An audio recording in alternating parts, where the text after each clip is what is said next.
From major sports venues to backyard installs and everything in between, coast to coast. We take on tough jobs with grit, integrity, and a strong commitment to safety. Empire is growing, and we're hiring motivated people ready to grow with us. We build each other up, and we're building something big. Think you've got what it takes? Apply now at empire-fence.com. That's empire-fence.com. Winter is just around the corner. Is your vehicle ready? Don't get left out in the cold. At A1 Automotive, we prep your car for whatever winter throws your way here in Nebraska. For battery checks, brake inspections, tires, heaters, whatever your car needs to keep you and your family safe on the road, we've got you covered. A1 Automotive, always honest answers.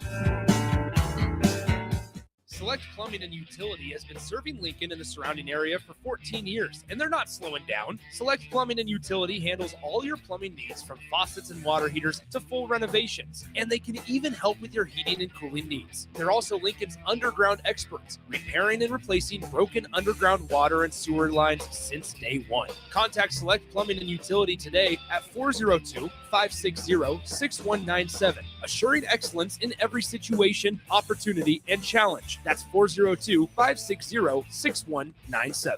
Hi, Sean Callahan here for Koppel Chevrolet GMC, and wow, what a year it was at Koppel. The Koppel family would like to say thank you for a record-setting sales year in 2025. Now let's start 2026 off with a bang. New GMC Sierra pickups starting at $12,500 off list or 0% APR. Also hot off the presses, new Terrain leases at $299 per month. That's right, $299 per month on new GMC Terrain leases. So please stop on in the store or online at koppelcars.com. Stock numbers G1388552 and G16518. 2,500 down with proof credit. Tune in to 93.7 The Ticket immediately after every Nebraska men's basketball game for 1 hour of post-game recap. The Nebraska Basketball Postgame Show is sponsored by Union Bank and Trust, John Henry's Plumbing, Heating, Air, and Electrical, Jack Russell of Farm Bureau Financial Services, and the Lincoln Airport on 93.7 The Ticket and theticketfm.com.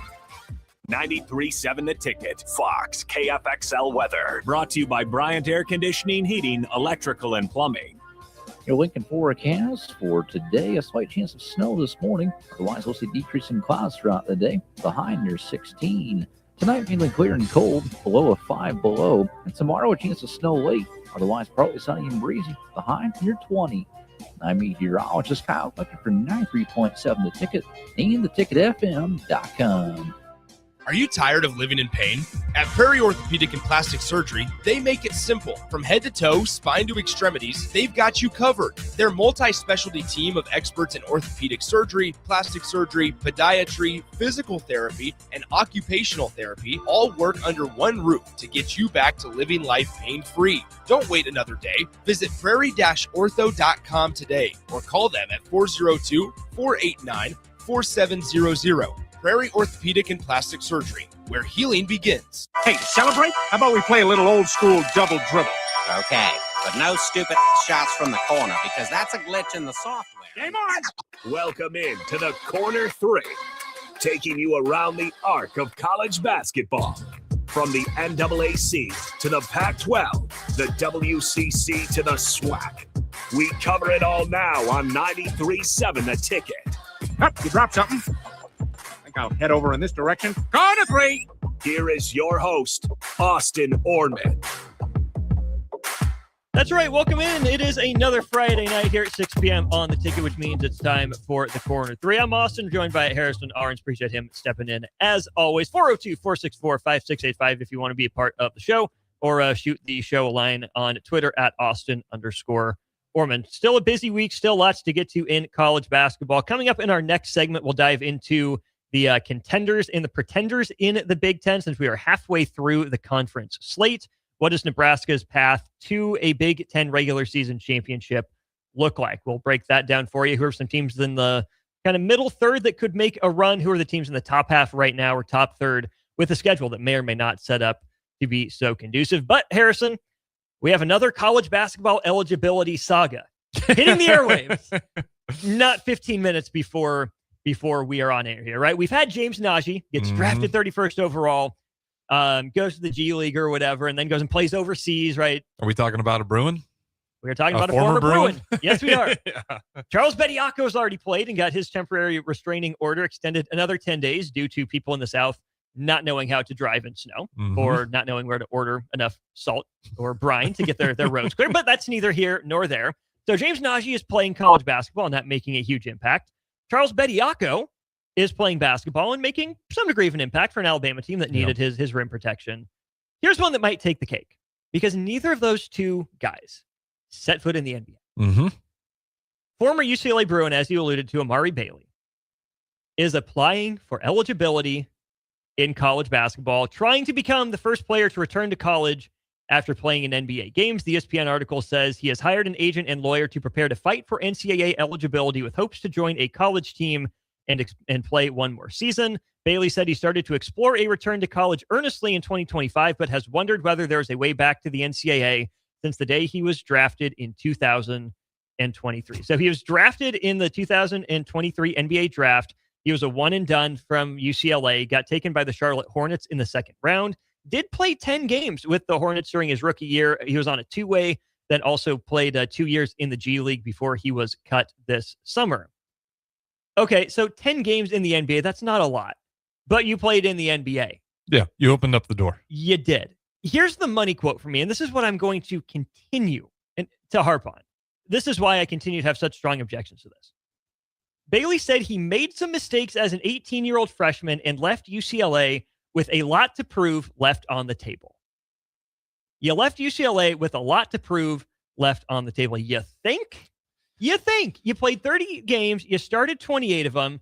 You averaged 11 points, 4 rebounds, 2 assists, about a steal and a half, or a steal and a block and a half per game combined. You shot almost 50% overall, 39% from 3, and 70% at the free throw line. He was touted as a one-and-done guy. That was a top 10 recruit in the 22 high school class, 6'5", out of Chicago, but went to Sierra Canyon, a pretty well-known high school out there for a variety of reasons. You made a mistake. You shouldn't have gone. But guess what? No one made you. No one forced you. Did UCLA and Mick Cronin force you out the door? I doubt it. Bet they would have liked a guy that averaged 11 and 5 back the next year. Did your family or advisors do it? Well, I know you're 18, but holy cow, man. Let's think about it. And guess what? You also had this thing called the NBA Draft Combine that you attended, where they told you this is what you can get better at. This is what we like from you. This is where we think your role could potentially be next year. And guess what? He didn't listen to any of that advice. None of it. Not a piece of it. He said, you know what? Nope, I'm going to go pro. And on the one hand, yes, that's betting on yourself. But so is returning to college. I just hate that we're in an era right now in college basketball, Harrison, where former student athletes feel like they deserve and have earned a mulligan. I don't even know if they feel like they deserve it. I just think they see the opportunity to. Like, what if you can go back? It's up. There's no one knows what the rules are. Shout out Ashley Mitchell. She actually had on the SEC Associate Commissioner, who has a big role. Yeah, big role with men's college basketball. And unfortunately, we didn't have him tonight because this was a good one to bring up. But, and he kind of talked about that. It's a lot of these state courts, and that's why they're begging for some federal order to come down and get it to the federal courts, because right now no one knows what the rules are. You want a fair playing ground, but then you have UCLA potentially bringing back, or is it UCLA or is he just trying to go back to college? Just back to college right now. Okay, so I don't want to put the Bruins under the bus. But, there's going to be schools that if they see that, the potential to bring him on, some schools, whether it's a moral question or not, they're going to probably take a shot at it. But, I mean, we got to really simplify it. It's unfair to everybody else. It's kind of like when you're a kid and it's warm outside and the kids are running in and out the door. Once you shut the door, you're staying outside. Quit swinging the door back. You got to make a decision. And especially if you want to figure out where you're at stock in the NFL, not the NFL, the NBA draft, that's one thing. The moment you declare, and especially once you're drafted, even if you just declare, though, I think that's it. I don't think you get to open that door back up, because you are your choice. Live with the consequences. A bet has consequences. You have to live with them. You don't get redos. That's just not life. Bailey told ESPN, right now I'd be a senior in college. I'm not trying to be 27 years old playing college athletics. No shade to the guys that do. That's their journey. But I went to go play professionally and learned a lot, went through a lot. So, why not me? First of all, that is a not so thinly veiled shot just across town from his alma mater at USC, Chad Baker-Mazara, who's one of the older players in college basketball who just refuses to leave the game. It's infuriating fan bases everywhere, much less so on a mediocre at best USC team right now. And I don't want to bypass youthful ignorance or indiscretion, right? I get it. These guys are young. It's a tough decision. I've never been in their shoes. I will never be in their shoes. But decisions have consequences. That's why it's important to surround yourself with the best advisors possible. And here's the thing. Maybe the best advisors you had around you told you to make that choice, and then it just didn't work out for you. Well, okay, why don't you go try to play overseas in Europe? That's been a way back for some other people. Why don't you, I don't know, go play in Asia? That's worked for other people. There are other avenues other than college. And I hate that the NCAA isn't strong enough to step in and say, no, we are not the avenue for this. You washed out of the NBA's minor league system in the G League. You weren't good enough at that level yet. We're not saying we're done with you. We're saying right now, you're not at that level. And that's okay. Yeah. You can have the realization, the understanding of your skill level is where it is and still want to push yourself to get better. But to treat college basketball, and this is the college basketball show more specifically, to treat college basketball as the fallback option, as the, oh, sorry, no, it was fun, and just have a sliding door. Like, the NBA doesn't want another minor league. It doesn't. It has the G League. It has the Euro League, where it pulls a lot of players from. You go to China and play. Go to Japan and play. But they don't have as much money. They're not offering as much, and that's the problem. That's a big part of it, absolutely. But again, decisions have consequences. You made your choices. You made your bed. You got to sleep in it. I hate that college basketball is beginning to turn into this fallback option for people. And I take your point well in hand. Does it feel like they deserve it, or they're just being opportunistic? Sure, they're being opportunistic. Yeah, I know. I think Jay Foreman says it. If they're dumb enough to give it to you, you take it. But I also think the deserve has to play into it because if they didn't think they deserve it, or they knew there was no chance, they wouldn't do it. Like Bailey said, so why not me? Why not you? Because you signed professionally in the NBA. And you played. 10 games in the NBA. We all make choices we regret. We all do. It's unfortunate that life didn't go the way you wanted. I'm sorry that you're not a borderline all-star in the NBA by year 3, Amari Bailey. Plenty talented player. There will be another opportunity for you. But you have to take this opportunity to realize that, hey, I got to do more, or the timing's just not right. What else can I do? And it just bums me out that going back to college to play basketball is the option. If you just wanted to go back to school and say, you know what, this basketball thing didn't work out. I don't want to go overseas. That's too foreign, too unfamiliar for me. Not what I envisioned with my life. Don't really want to go over there, spend time over there.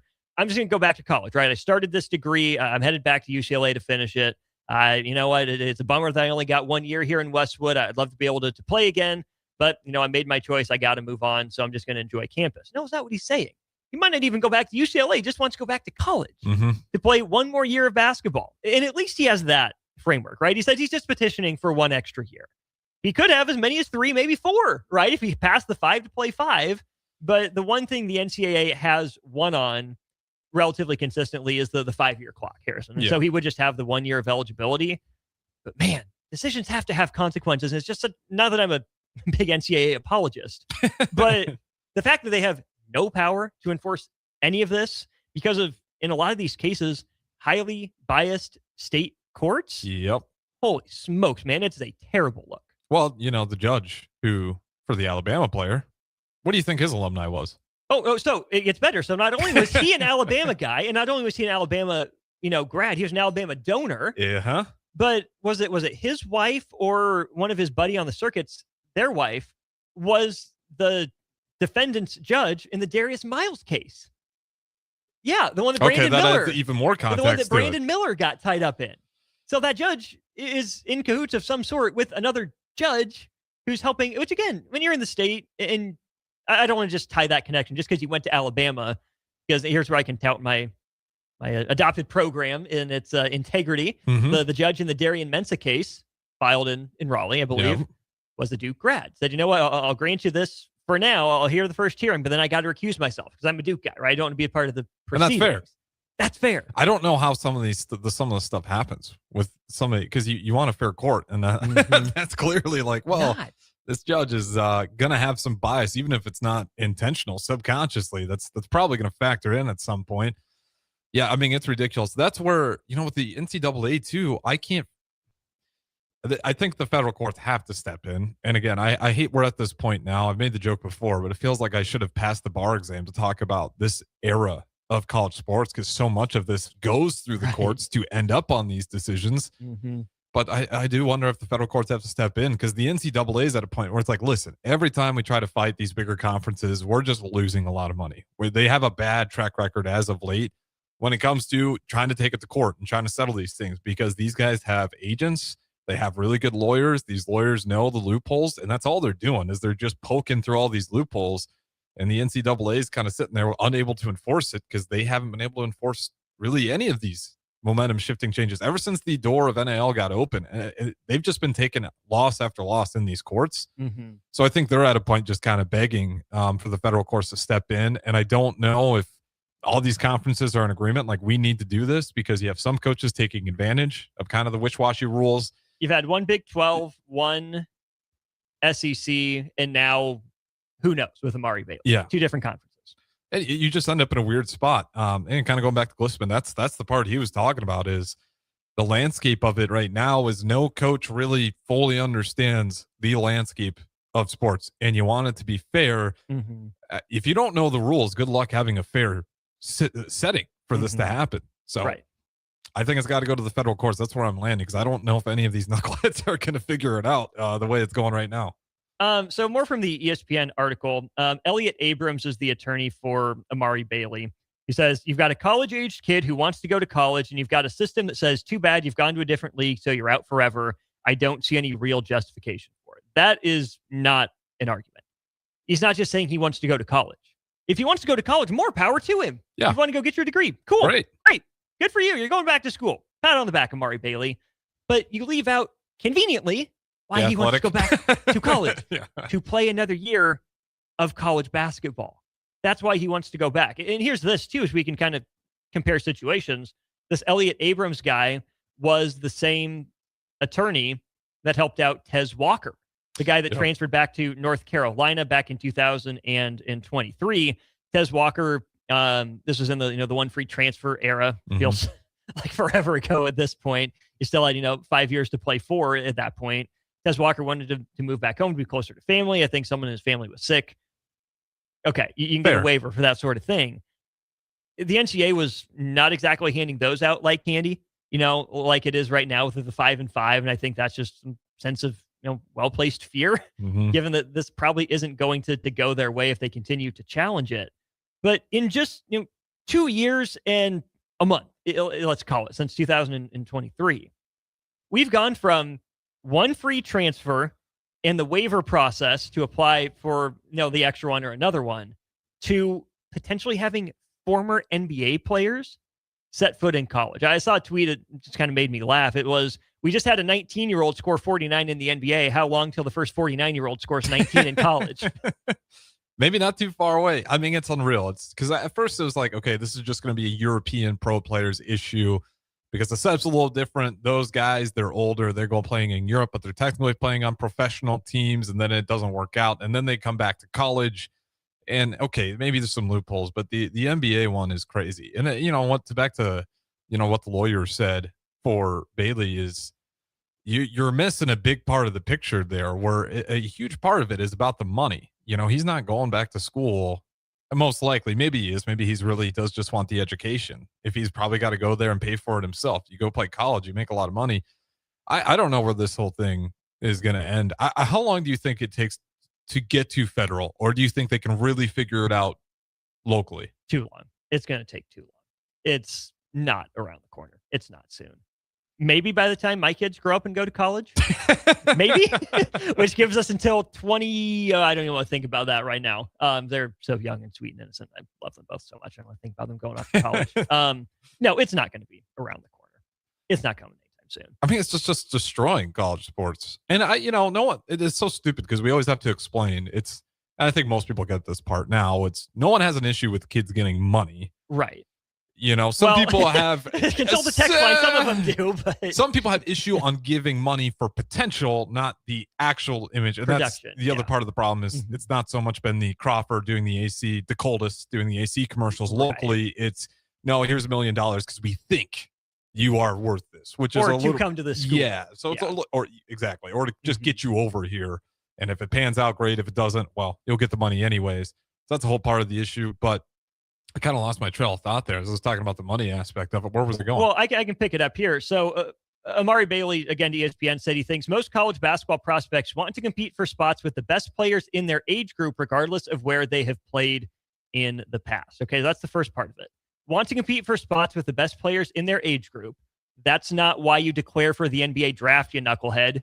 It's because you think you're good enough at 18 or 19 years old to play with guys a decade plus older than you. Yeah. Okay, so that is just not true on its face, right?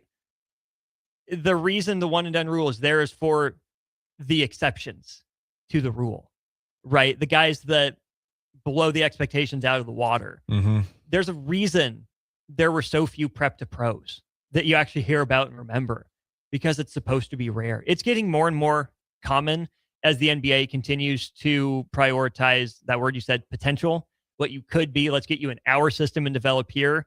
And for these college players, that used to be the best way to get their money sooner, was to be a one and done somewhere, then go get that first NBA contract. And of course, they've changed some of that with the 2 ways, the G League and the 10 days and what have you.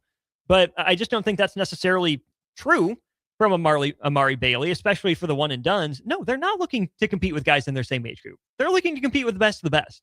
You thought you were on that level. You were wrong. Sorry, not sorry. You made your choice. He also then to ESPN says he thinks the 5-year limit is fair, the 5 to play 5. Here's the part that cracks me up. But perhaps it would be more realistic to prohibit players who signed a full NBA contract or first-round draft picks. Okay. Guess where Amari Bailey was drafted, Harrison? Was he a first-rounder? He was not a first-rounder. He was taken 10 slots below, drum roll please, James Najee. The irony, it all comes full circle. You got to make the argument you got to make. But at some point, have some self-respect and realize how funny the argument that you're making is. The only one where I will give him a slight benefit of the doubt. Bailey's only professional contract was worth $565,000. He argues that many starters for top-level college teams are making similar amounts of money, if not more. Well, you saw that coming down the road, though, if you would have stayed patient. Right. So that's also on you again. Right. How about that? I mean, this is where, again, we just have to get back to some sort of consequences. It is the free-for-all. Get yourself a good agent, and if you need to, a really good lawyer that can again, just poking holes through the loop system every spot you can to go make yourself some more NIL money, because there's going to be a university that says, hey, we'll give you a good chunk of money. Come play for us. Our program could use a little bit of a kickstart. And it's really odd because, I mean, this stuff's happening like mid-season. These guys are hopping down here in these colleges, which is, I mean, this is insanity. And there's no way Bailey gets cleared soon enough to play. No, but he could be here next year. We just, I mean, that's still ridiculous. Yeah. Because then I think he'd be out of his 5 for 5 clock after next year, according to the story. So, and the lawyer likes that rule. Right. He's a big fan of that one. Convenient. Yeah. I want to read this too from Kevin Sweeney, good follow on college basketball at CBB_Central. Amari Bailey would be a multimillionaire right now if he had stayed in college, and he might have put himself in position to actually stick in the NBA. He made the eyes wide open decision to give that path up, forego his eligibility, and go to the NBA. Sorry, I'm not. Keep him out of college. College basketball, right? You can go to college all he wants. I don't care where he goes. I don't care what degree he gets. More power to you. Amari Bailey should not touch a college basketball floor. He has been a professional basketball player. And he still has those options. It's not like this is it for him. Like, if he can't come back to college, he can't play basketball anymore.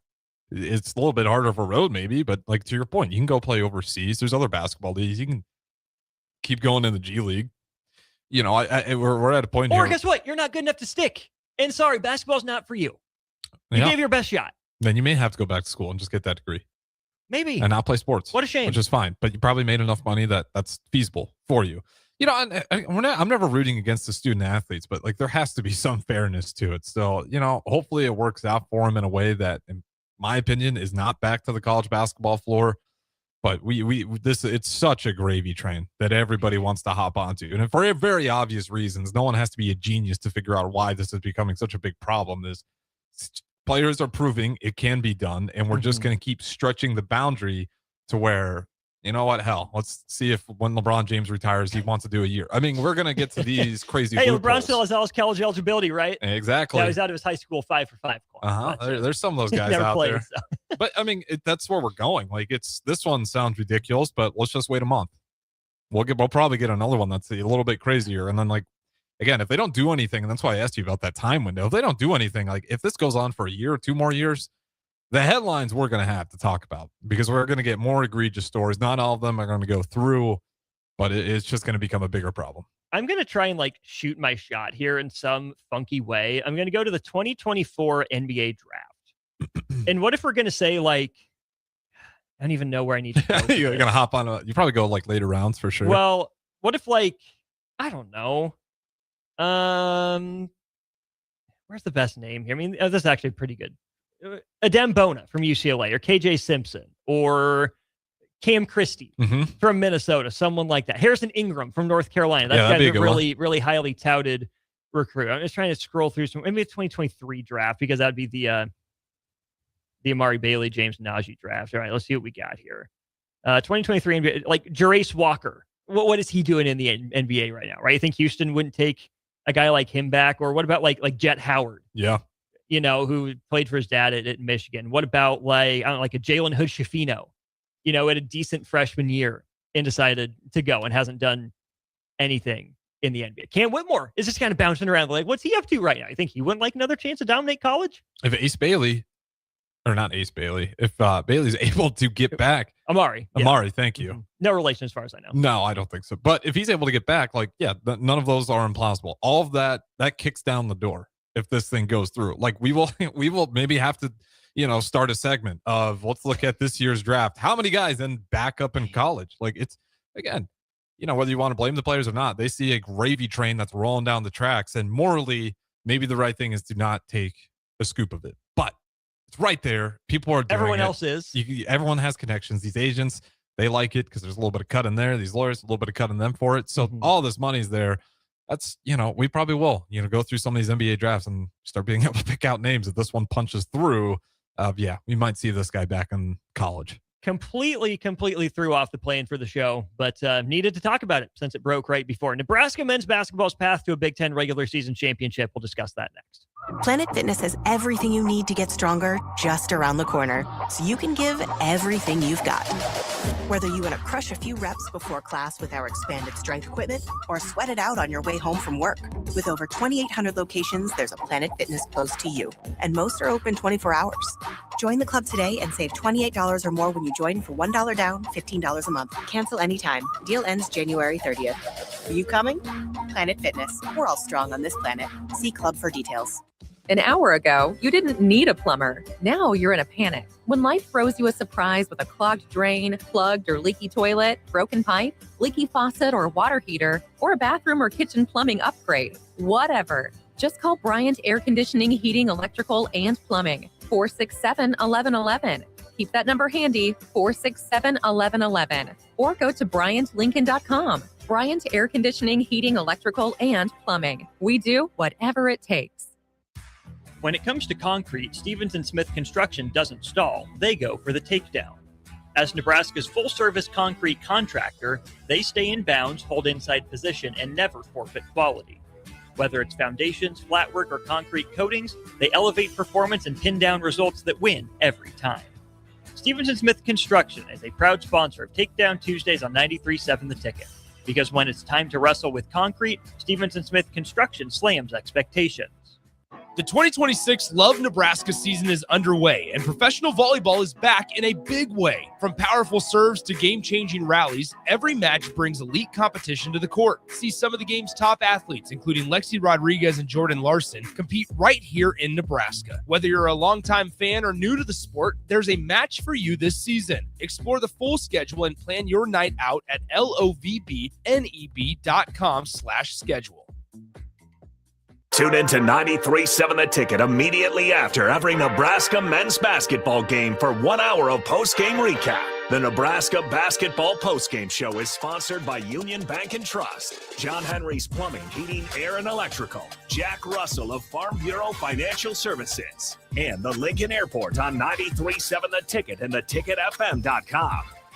Hi, Sean Callahan here for Koppel Chevrolet GMC, and wow, what a year it was at Koppel. The Koppel family would like to say thank you for a record-setting sales year in 2025. Now let's start 2026 off with a bang. New GMC Sierra pickups starting at $12,500 off list or 0% APR. Also hot off the presses, new Terrain leases at $299 per month. That's right, $299 per month on new GMC Terrain leases. So please stop on in the store or online at koppelcars.com. Stock numbers G138852 and G165184. 2,500 down with proof credit.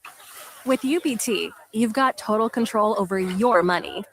Like Doug, who runs his game day tailgate like a well-oiled machine. I got burgers, brats, chicken, dogs, plus all the fixins. And with the UBT Go app, I can track my food spending from anywhere. Pro move. They don't call me Grill Sergeant for nothing. No matter your goals, UBT helps you feel good about reaching them. Union Bank and Trust, member FDIC. Are you looking for an exciting new way to put your skills to work? Explore new career options in the fintech industry at Currency, a Sandhills global company. We offer full-time positions in financial sales, compliance, operations, and other fields. We also offer a 4.5-day work week, an attractive benefits package, and opportunities for advancement. Put your motivation to work and grow with us at Currency. Visit gocurrency.com/careers to learn more. When you were a kid, clubs were cool. Robotics club and space club and stuff like that. But what do adults get? Book clubs and quilting clubs? Nah, forget that. How about margarita clubs and old-fashioned clubs? Get to Upside Bar and Lounge for the best clubs in town. Try all 10 varieties of Upside margaritas or old-fashions and take home a free souvenir glass. Grab the whole crew and pair it with Taco Night on Mondays or Whiskey Wednesdays. Upside Bar and Lounge at 29th and Pine Lake. Empire Netting and Fence delivers top-quality netting and fence solutions.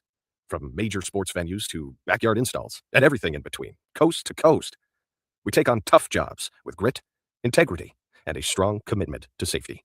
Empire is growing, and we're hiring motivated people ready to grow with us.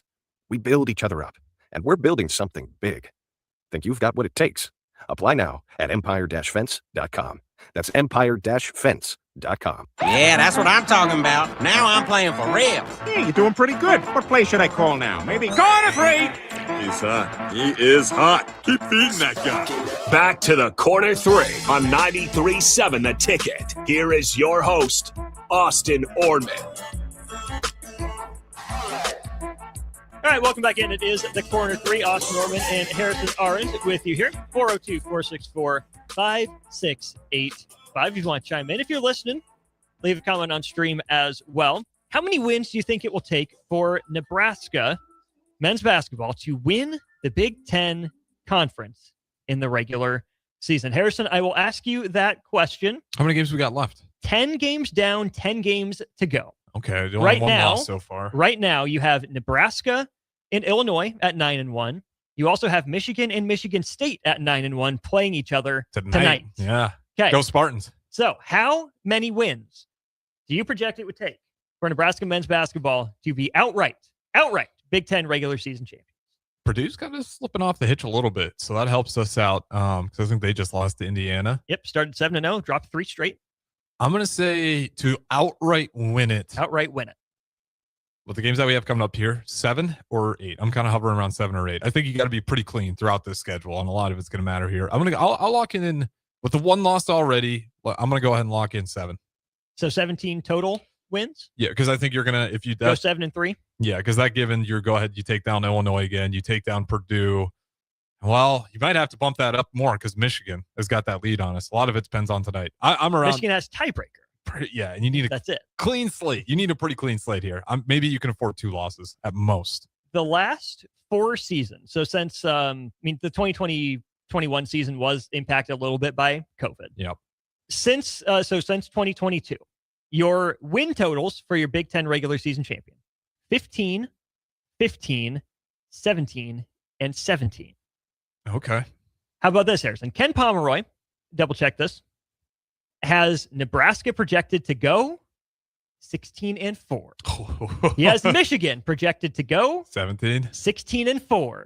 He has Michigan State projected to go 16-4. 16-4. He has Illinois projected to go 16-4. 16-4. Interesting. Nebraska's overall record and Michigan's overall record would be 27-4. Michigan State 26-5. Illinois 25-6. But of course, the non-conference games don't apply to who wins the Big Ten regular season crown. They go off of the conference standings. Now, 16 wins would be far and away the best mark in Nebraska history. They went 13-5 in the year they made the NIT under Tim Miles, and they went 12-8 when they finished in a tie for third with Northwestern and won the tiebreaker there. So even just getting to that Ken Pomeroy projection of 16-4 would be the best Big Ten conference season in men's basketball history for Nebraska. I think you probably got to get to 8-2 to win it outright.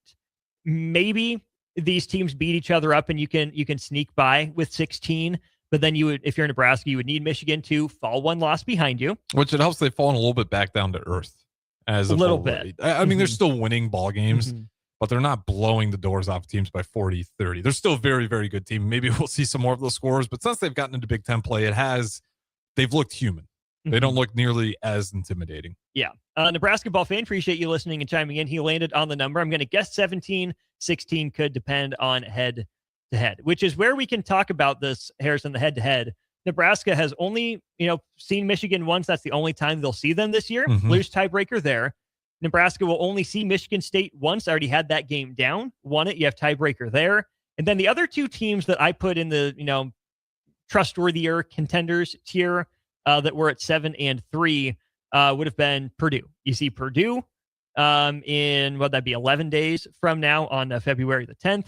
And then you get the two games against Illinois.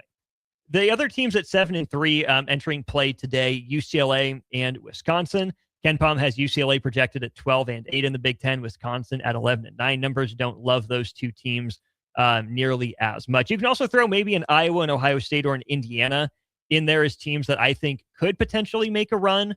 But here's the other part of this analysis that I think is interesting.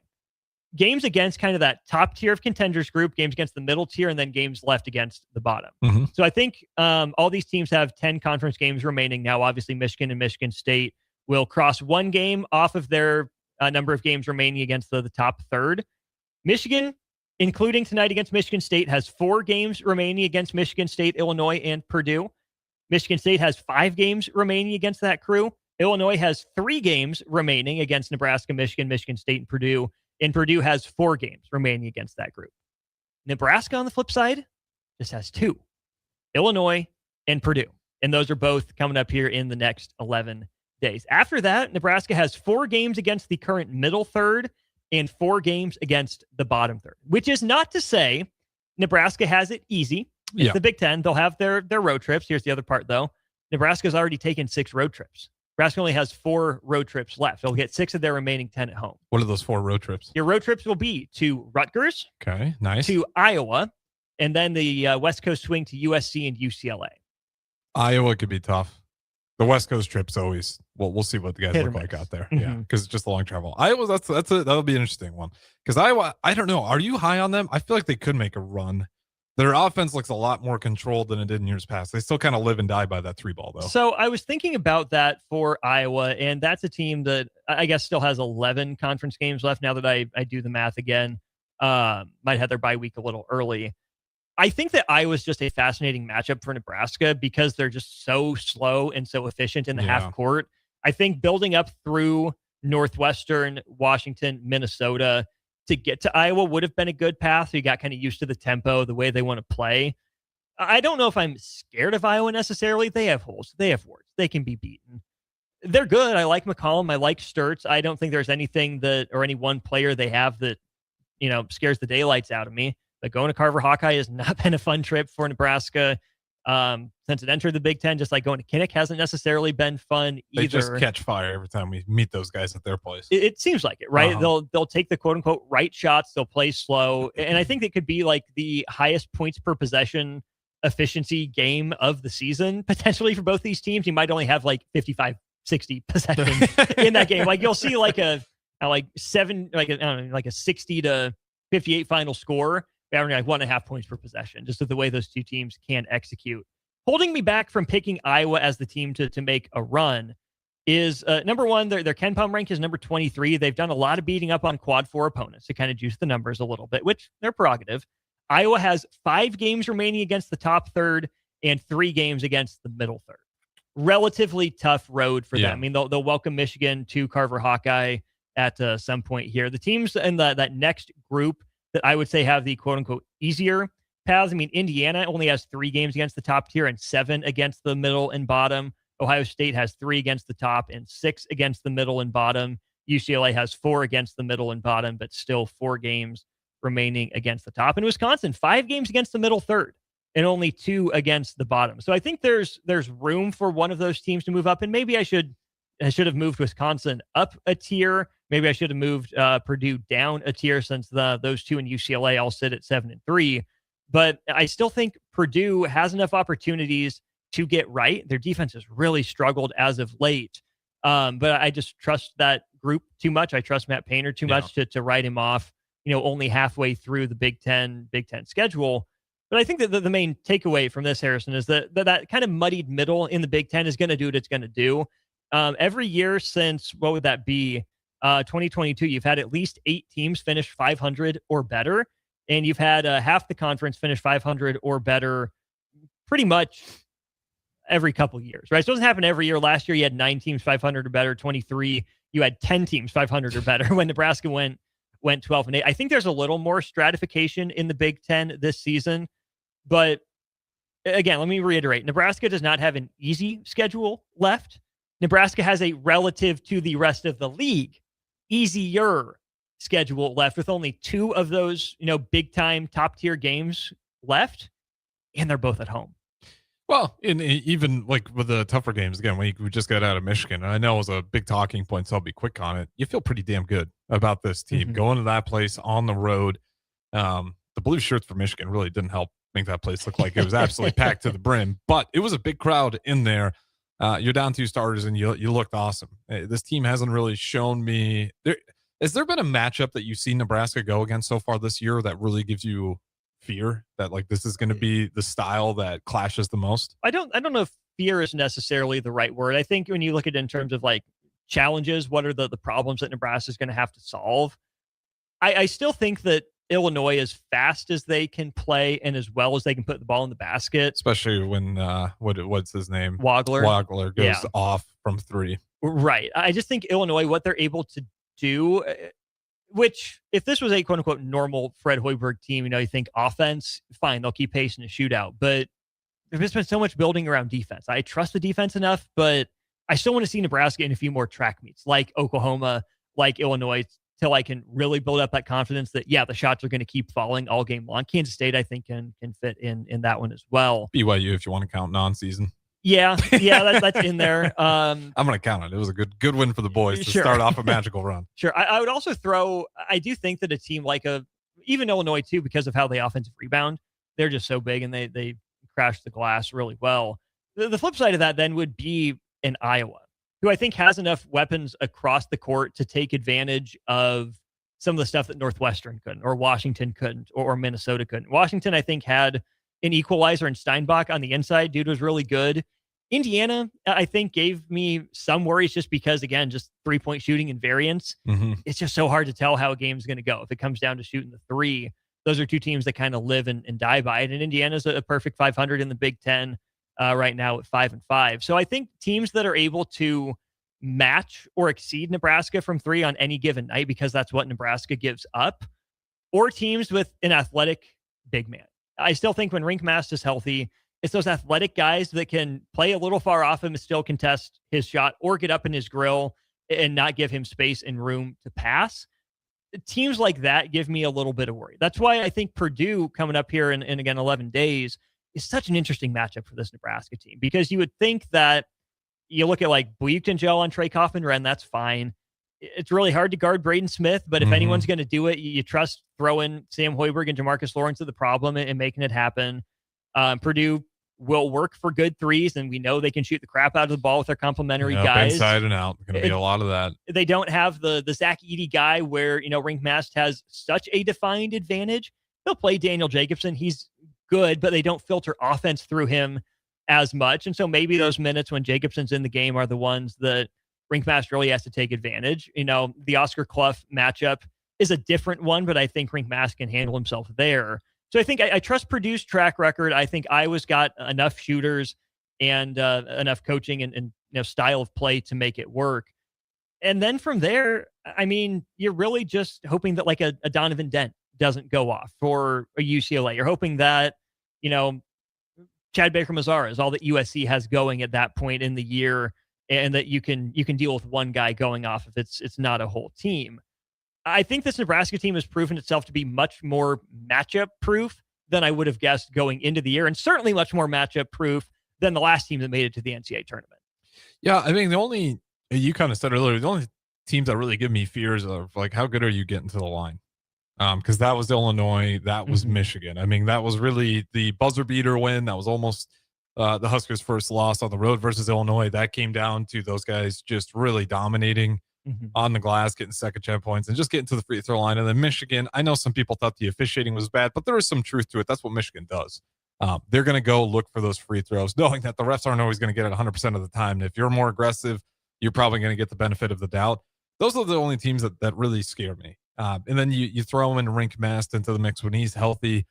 I think he'll be solid defensively. Matchup wise, I don't think there's anything that's going to give him a ton of problems here down the stretch. It's just a matter of his health, which I don't think should be too much of an issue for him. I know some people say he looks a little bit gimpy at times, but I don't think he's really hurting at all. I think he's a 26-year-old in college basketball. He's a grandpa. What do you expect? And he's just always kind of had that. Like, he's kind of just a solid, not super fast moving, just kind of a really good base, and he just doesn't get bullied around. So, the teams that have a lot of size, that's really about the only teams that kind of throw me off right now. I'm like, that looks like a unique matchup problem. But even then, Nebraska's been able to kind of expose it at times and do a good job. Outside of Illinois and Michigan are the two that really stick out to my head of where they were just kind of getting out physical. Which even there, Nebraska won on the road at Illinois. Yeah. They found a way to overcome it. And at Michigan, Nebraska shot the ball well from three in the first half. We're talking about a one-loss team. We got a nitpick here because they're that good. Right. And that's what I brought up with Jay, too, is that Nebraska played a good game against Michigan. Nebraska didn't play a great game. And that's what you need to beat great teams, is a great game. On our Starter Heyman Jewelers text line, 8985 says, screw the tiebreakers because the Spartans are going to slay the Wolverines tonight. Nebraska is going to win the rest of its games as long as they stay healthy. We'll give you the update on Rink Mast and Braden Frager from earlier today. Take you through the schedule that is in college basketball. Wrap things up right here next on the Corner 3. Tune in to 93.7 The Ticket immediately after every Nebraska men's basketball game for 1 hour of post-game recap. The Nebraska Basketball Postgame Show is sponsored by Union Bank and Trust, John Henry's Plumbing, Heating, Air, and Electrical, Jack Russell of Farm Bureau Financial Services, and the Lincoln Airport on 93.7 The Ticket and theticketfm.com. Hi, Sean Callahan here for Koppel Chevrolet GMC, and wow, what a year it was at Koppel. The Koppel family would like to say thank you for a record-setting sales year in 2025. Now let's start 2026 off with the bang. New GMC Sierra pickups starting at $12,500 off list or 0% APR. Also hot off the presses, new Terrain leases at $299 per month. That's right, $299 per month on new GMC Terrain leases. So please stop on in the store or online at koppelcars.com. Stock numbers G13885 and G16518. 2,500 down with proof credit. Big box stores are tempting for buying equipment for your high schooler in sports or for yourself in your sports leisures. But buying new is awfully expensive. Why not go somewhere with new and used options? Play It Again Sports is quality, slightly to gently used equipment, and 50% of their inventory is actually new equipment. And it's more than baseball, softball, and golf. They also have equipment for disc golf, fitness, hockey, and more. Plus, they're always buying products. Bring your gear you're done with and get trade money on the spot. Play It Again Sports at 48th and Vine. Winter is just around the corner. Is your vehicle ready? Don't get left out in the cold. At A1 Automotive, we prep your car for whatever winter throws your way here in Nebraska. For battery checks, brake inspections, tires, heaters, whatever your car needs to keep you and your family safe on the road, we've got you covered. A1 Automotive, always honest answers. When you were a kid, clubs were cool. Robotics club and space club and stuff like that. But what do adults get? Book clubs and quilting clubs? Nah, forget that. How about margarita clubs and old-fashioned clubs? Get to Upside Bar and Lounge for the best clubs in town. Try all 10 varieties of Upside margaritas or old fashions and take home a free souvenir glass. Grab the whole crew and pair it with taco night on Mondays or whiskey Wednesdays. Upside Bar and Lounge at 29th and Pine Lake. Are you looking for an exciting new way to put your skills to work? Explore new career options in the fintech industry at Currency, a Sandhills global company. We offer full-time positions in financial sales, compliance, operations, and other fields. We also offer a 4.5-day work week, an attractive benefits package, and opportunities for advancement. Put your motivation to work and grow with us at Currency. Visit gocurrency.com/careers to learn more.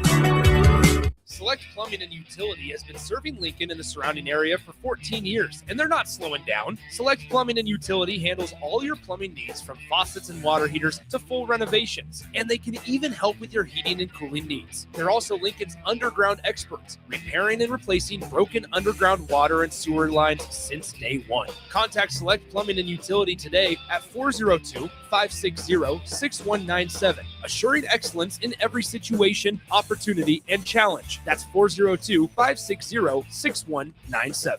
A lot of people in the summertime think, gee, I want to build a new home. By the time they go through the process of sitting down, getting the permits, and getting the home started, the home isn't done until January or February. Bob Benish of Aspen Builders, and they've built neighborhoods in and around Lincoln for over 25 years. I think the best time to start designing your new home is the month of January, because get an early start on it. Sit down, the snow's flying. Let's sit around the table. Let's drop some plans. Let's put numbers together. Let's get a budget put together, and let's get that thing started so that the home's done in summer or fall before school starts. So now is really the time to be contacting us to get an appointment to get the job done. Make your dream a reality and call Aspen Builders at 423-6811. Online at aspenbuildersinc.com. Your dream home is waiting at Aspen Builders. The 2026 Love Nebraska season is underway, and professional volleyball is back in a big way. From powerful serves to game-changing rallies, every match brings elite competition to the court. See some of the game's top athletes, including Lexi Rodriguez and Jordan Larson, compete right here in Nebraska. Whether you're a longtime fan or new to the sport, there's a match for you this season. Explore the full schedule and plan your night out at lovbneb.com/schedule. Empire Netting and Fence delivers top-quality netting and fence solutions. From major sports venues to backyard installs and everything in between, coast to coast. We take on tough jobs with grit, integrity, and a strong commitment to safety. Empire is growing, and we're hiring motivated people ready to grow with us. We build each other up, and we're building something big. Think you've got what it takes? Apply now at empire-fence.com. That's empire-fence.com. Hi, nice to meet you. Can I have that? Hang out over here for a second. Corner three! You gotta get out there, Cleveland. I'm trying. He's taking advantage of poor technology. Back to the corner three on 93.7 The Ticket. Here is your host, Austin Oerman. Welcome back in. It is the Corner 3, one final segment of the show. Thanks again to everyone for listening. Austin and Harrison with you. Go to our starter Heyman Jewelers text line here. Neil says, just put the house on Michigan State money line. They will cover, or I'll stay at the studio and play custodian. All right, Neil, we're putting you down for it. Throw Farley would take the day off. Farley deserves a day off. Hardest working man in He show does. biz. Shout out Farley.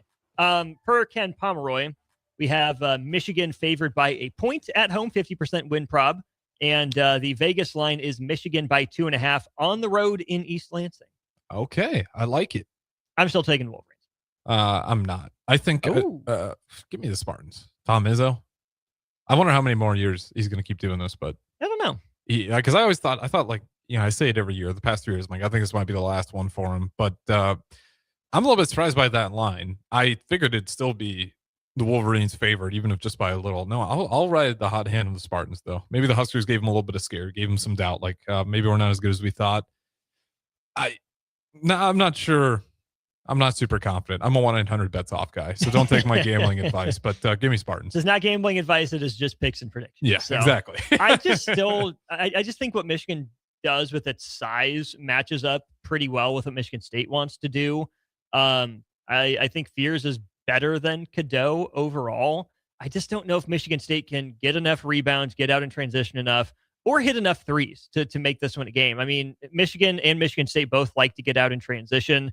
They both know that. Mhm. Kind of hard to have a track meet, though, if you're constantly just going bing, bing, bing, bing, bing, and you got to take the ball out of the net. So I'll take Michigan, probably in more of a defensive battle, I would say. I'm going to say this one ends up probably in the mid-60s. You also have a tip-off at 7? Tip-off at 7, Okay. just around the corner as we bring this to you live. You also have a Dayton kind of scuffling for their standards in the A-10, visiting a number 21 St. Louis, who needed a buzzer beater from Robbie Avila to avoid overtime and stay undefeated earlier in the week. Looking ahead to tomorrow, you have a Duke at Virginia Tech, Cincinnati at Houston, Texas Tech on the road at a borderline top 25 team in UCF. Clemson sitting at 7-1 in the ACC, just a game back of Duke. Virginia just let a big lead slip away against North Carolina. They are traveling to Boston College. Territorial Cup, Arizona and Arizona State. North Carolina, Georgia Tech, SMU, Louisville interests me. Then, Harrison, I think the headliner for the college basketball weekend, or at least for Saturday, we'll get to Sunday here in just a sec. BYU at Kansas. DeBonza at Peterson. You have Kansas favored by 4.5 points. I like this BYU team a little bit more than I do this Kansas team. They're both 5-2 in the Big 12. But, man, there are legitimately some ghosts in Allen Fieldhouse. I would not be shocked to see Kansas win this one. Yeah, I think I'll go roll with BYU too. It's been an interesting year for Kansas. The Big 12 has been interesting this year. I can't tell if they're really, really good or less than average compared to years prior. Because usually I still like the conference. I still think it's a blast. Okay. Yeah, I mean, it's a blast. Don't get me wrong. I'm trying to figure out how good some of these teams really are.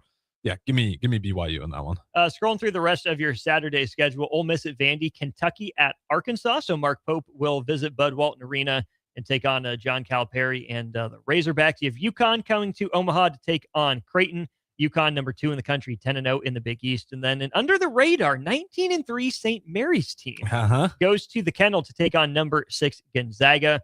Nebraska, of course, saw St. Mary's last year. Their 3 losses have been on the road at a bubbly Santa Clara team by 8. Then earlier in the year, they lost by 1 to Boise State and got boat raced. Kind of the coming out party for Vanderbilt.